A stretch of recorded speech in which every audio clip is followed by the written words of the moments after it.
Thank you very much, and let me welcome everyone here this morning. Our Honorable Youth Chief Minister from Anguilla, very own Honorable Philip G. Pierre, our Deputy Prime Minister, a Minister for Infrastructure, Port Services and Transport, Honorable Samantha Marshall from Antigua and Barbuda, and I wish to congratulate you, my Caribbean sister, Honorable Stephen Blackett from Barbados, Honorable Clifton DeCouto from Trinidad and Tobago, Colleague Minister for Health, Honorable Colin Riley from Montserrat, Honorable Frederick Stevenson, St. Vincent and the Grenadines, Mr. Bentley Brown from the OECS Commission team, permanent secretaries from the various ministries in St. Lucia and overseas, and of course I want to recognize my own permanent secretary, Ms. Coinfer Thomas from the Ministry of Health, other senior officials from various ministries,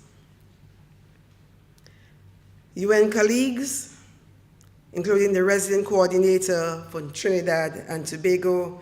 I want to recognize Ms. Kim Sandilwain from UNICEF, who's up on the stage with us, development partners, members from the diplomatic corps, members from the media, teachers, students, sons and daughters of the region. Good morning. It is my profound pleasure to extend a warm Helen of the West welcome to all delegates here today. I must extend special greetings to the officials of UNICEF, and in particular, officials of the UNICEF Office for the Eastern Caribbean under the leadership of Ms. Kim Sandilwain. This midterm review of the 2012-2016 multi-country program comes in the wake of a number of challenging issues facing children and families in the region. These issues include abuse of all kinds, climate change, rising food prices, dysfunctional families, health epidemics, and education issues.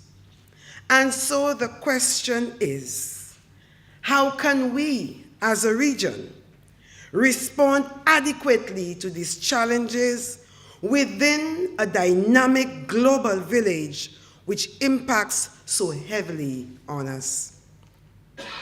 Moreover, these complex and sometimes daunting challenges come at a time when resource-strapped societies like ours are constantly engaging in a balancing act as we try to respond to and address other pressing issues to spur economic growth and development. As an Eastern Caribbean region, our societies are inextricably intertwined at the social level, and as a result, we must take a regional approach on important initiatives which will positively impact our children and families. And from UNICEF, I quote, "Every child, no matter who they are or where they live, has a right to grow up safe, happy, and healthy," unquote. Ladies and gentlemen, brothers and sisters of the region, it is our responsibility as a nation, as a region, as a people, as a community to ensure that this is accomplished. How do we achieve this? We can by employing targeted and effective programs and services to arrest the social decay which we face. In so doing, we need to be engaged in sustained programs which we must constantly review to ensure their relevance and effectiveness. At this juncture, I wish to recognize the work of UNICEF Office for the Eastern Caribbean, who continues to play a pivotal role in forging synergies in tackling these significant issues which confront us. It is through this collaboration that we have been able to systematically tackle these issues. As Minister with responsibility for child protection in St. Lucia, I want to commend UNICEF for their sustained work over the years, and I invite you to please let's give a round of applause to the UNICEF team here this morning for the great work. In St. Lucia, we have our own share of challenges, and as a government, we are committed to the protection of all our children, as well as those who visit our shores, as we continue to improve and strengthen our systems and programs. For example, St. Lucia ratified the Convention on the Rights of the Child in June 1993. On October 22, 2013, we ratified the optional protocol on the sale of children, child prostitution, and child pornography, and the optional protocol on the involvement of children in armed conflict.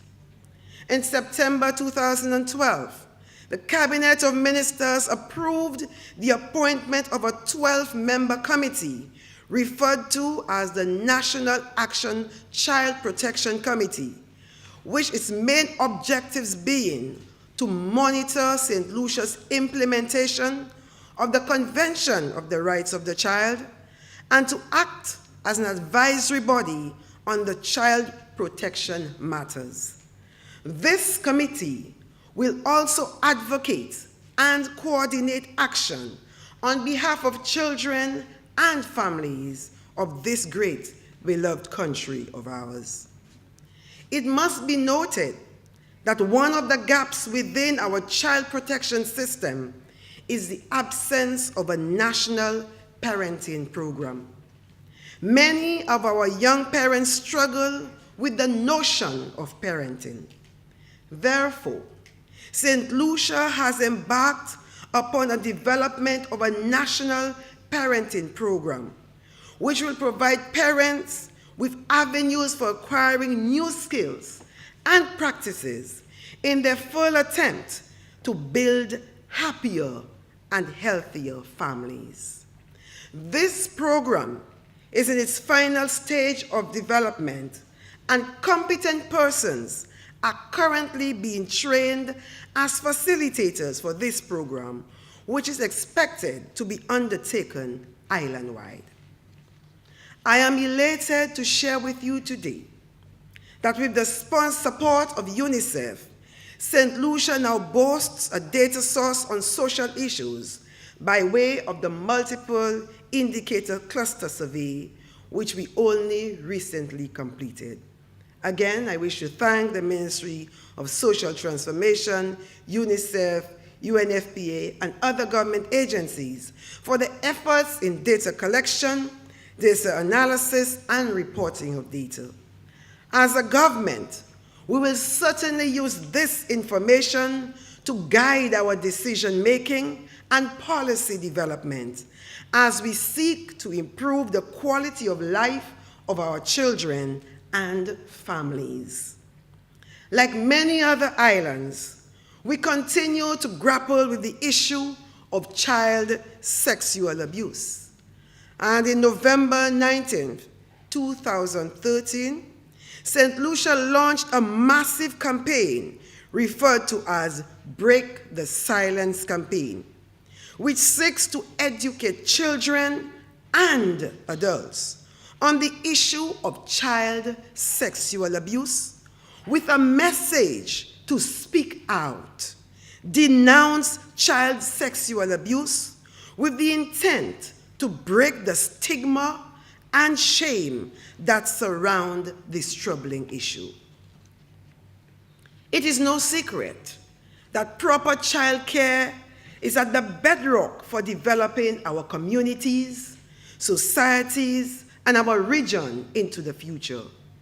The challenges that lay before us require that we work towards strengthening and empowering our young generation to take themselves and us beyond those tides.